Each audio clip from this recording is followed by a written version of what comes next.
ఇక్కడ ఆటిజం అనేది మనం వింటున్నాం ఎక్కువగా పిల్లల్లో వస్తుందని. అయితే పిల్లల్లో వస్తున్నప్పుడు వాళ్ళకి చిన్నప్పుడే వస్తుందా? లేకపోతే గ్రాడ్యువల్‌గా ఏజ్ పెరుగుతున్నప్పుడు వస్తుందా? ఆటిజం అనే దానికి ఎప్పుడు స్టార్ట్ అవుతుంది, ఎప్పటి నుంచి జాగ్రత్తలు తీసుకోవాలంటే, మనం డిఫరెంట్ స్టేజెస్ ఆఫ్ లైఫ్‌లోకి వెళ్ళాలన్నమాట. ఒకటి కన్సెప్షన్ కంటే ముందు. కన్సెప్షన్ అంటే ఏంటంటే, ఎగ్గు, స్పెర్మ్‌ని కలవడాన్ని కన్సెప్షన్ అంటాం. కన్సెప్షన్ కంటే చాలా ముందు.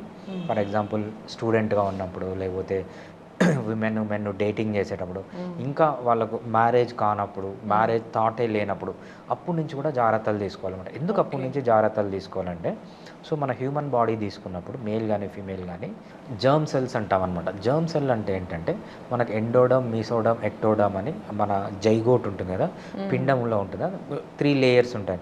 ఆ లేయర్స్ నుంచి హ్యూమన్ బీయింగ్ అనేవాడు ఫామ్ అవుతాడు. ఓకే. మగవాళ్ళలో స్పర్మ్ అనేది ఫామ్ అవుతుంది, ఆడవాళ్ళలో ఎగ్ అనేది ఫామ్ అవుతుంది అన్నమాట.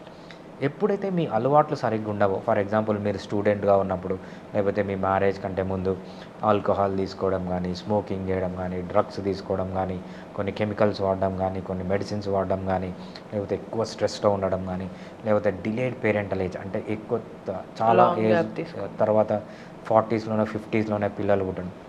ఆ టైంలో ఏమవుతుందంటే, ఏదైతే ప్రైమోర్డియల్ జర్మ్ సెల్ అనేది ఉందో అక్కడ కొన్ని డిఎన్ఏ చేంజెస్ వస్తాయన్నమాట. అంటే ఓకే. డిఫెక్టివ్గా మారుతాయి.